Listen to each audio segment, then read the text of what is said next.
বিপিএলও কম সুযোগ পেয়েছি, বাট মনে হচ্ছে যে একটা ভালো অবস্থানে আছি। তো দেখা যাক, ইনশাল্লাহ চেষ্টা করবো ম্যাক্সিমাইজ করার। ওপেনার হিসেবে আমরা জিশান এবং রবিনকে চুজ করেছি।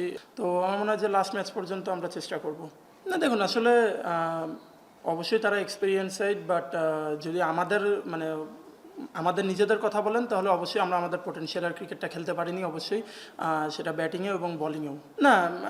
একদম নতুন প্রথম খেললাম এরকমভাবে, তো আমার মনে হয় যে একটা এক্সাইটিং একটা প্রজেক্ট এটা, কারণ এটা আমরা বিগ ব্যাশে দেখে আসছি এবং লাস্ট বিপিএলও আমরা এটা আইপিএলও এটা আমরা দেখেছি। তো আমার মনে হয় যে আমাদের অনেকের জন্যই এটা প্রথমবার। তো কিছু মিসআন্ডারস্ট্যান্ডিং এবং কিছু কনফিউশন ছিল, বাট আমার মনে হয় যে সবাই এটা ম্যাচের আগে ক্লিয়ার মেসেজটা পেয়ে গিয়েছিল।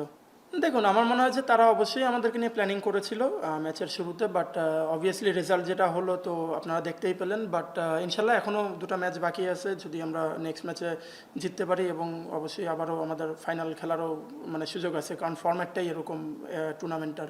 তো আমার মনে হয় যে লাস্ট ম্যাচ পর্যন্ত আমরা চেষ্টা করব। দেখুন, বেসিক্যালি আমাদের ওপেনার হিসেবে আমরা জিশান এবং রবিনকে চুজ করেছি। টিম ম্যানেজমেন্ট আমরা সবাই মিলেই রবিনকে চুজ করেছিলাম। তো প্ল্যান ছিল যে যদি আমাদের ব্যাটিং কলাপস না করতো, সেক্ষেত্রে হয়তো বা ইকবাল ইমন অ্যাজ এ বোলার আমাদের ইম্প্যাক্ট প্লেয়ার হিসেবে জয়েন করতো। বাট যেহেতু আমরা ইভেন যখন 10 ওভার হয়ে গেছিলো, তখন আমরা ইকবালকে বলেও রাখছিলাম যে মোস্ট প্রবলি তুমি বোলিং করবা। তো যখন আমরা একটা কলাপস করলাম, তখন ইমিডিয়েট ওটা চেঞ্জ হয়েছে যে আমরা জাওয়াদকে ইন্ট্রোডিউস করি। না ভাই, দেখুন এরকম কোনো কিছু না, জাস্ট এটা ইগনোর করি। না দেখুন, এটা তো অবশ্যই অ্যাজ এ আমরা যখন অ্যাজ এ ক্রিকেটার খেলি, অবশ্যই অ্যাজ এ প্লেয়ার হিসেবে খেলি। তো আমিও চেষ্টা করি যে ব্যাটিংয়ে আর যত সম্ভব ইম্প্যাক্ট রাখার। এবং হ্যাঁ, যেটা বললেন যে লাস্ট ইয়ার এনসিএল টি20 যেটা গিয়েছে, আলহামদুলিল্লাহ ভালো হয়েছে। তো বিপিএলও কম সুযোগ পেয়েছি, বাট মনে হচ্ছে যে একটা ভালো অবস্থানে আছি। তো দেখা যাক, ইনশাল্লাহ চেষ্টা করবো ম্যাক্সিমাইজ করার। দেখুন, আমার মনে হয় যে আমরা হাফওয়ে টু দ্য ইনিংস আমাদের ব্যাটিংয়ের আমরা এক্সপেক্ট করছিলাম যে 165-70 হবে।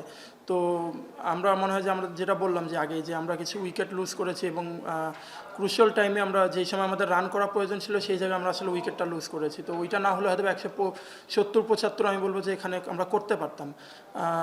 আর যেটা বললেন যে তারা খুব ইজিলি জিতে গিয়েছে, হ্যাঁ, তারা অনেক ভালো ব্যাটিং করেছে। এছাড়া আমি বলবো যে আমাদেরও অ্যাজ এ বোলিং ইউনিট আমরা আমাদের প্রপার এক্সিকিউশন করতে পারিনি, সেটা রিপন হোক, রানা হোক, বা অন্যান্য যারাই আছে। তো আমরা মনে হয় যে আরেকটু যদি ভালো এক্সিকিউট করতে পারতাম, তাহলে হয়তো বা এত ইজিলি তারা জিততে পারতো না। দেখুন, এটা আমার মনে হয় যে এটা তারা অবশ্যই আমার থেকে ভালো করেছে দেখেই ওই জায়গায় আছে। আমি হয়তো বা ওরকম এক্সপেক্ট অনুযায়ী ভালো করতে পারিনি, তার জন্য আমি এখানে আছি। ইনশাল্লাহ আমি যদি আরেকটু ভালো খেলতে পারি, ইনশাল্লাহ আমারও সুযোগ আসবে। তো অবশ্যই ব্যাটিংয়ে ভালো করতে হবে। দেখুন, অ্যাজ এ ব্যাটসম্যান প্রত্যেকটা প্লেয়ারই উপরে ব্যাটিং করতে চায়, বাট এগেইন আমার মনে হয় যে হোয়াইট বলে আপনি যখন খেলবেন, তো হোয়াইট বলে আমার মনে হয় না যে কোনো ব্যাটসম্যানেরই ব্যাটিং অর্ডার ফিক্স থাকে। রেড বলে একটা ফিক্স থাকে, বাট ইভেন এখন ওয়ানডেতেও ওটা আমরা দেখতে পাই যে 3-4-এর পরে যারাই থাকে ওখানে অনেক সাফল হয়। তো আসলে এইভাবে করেই মডার্ন ক্রিকেট এগিয়ে যাচ্ছে। তো আমার মনে হয় যে ওটাকে আসলে এক্সকিউজ হিসেবে ধরার কোনো কিছু নেই। ভালো এক্সপিরিয়েন্স ছিল। আমার মনে হয় যে আমরা এক্সাইটেড ছিলাম, এবং অবশ্যই একটা এক্সাইটিং একটা ফরম্যাট।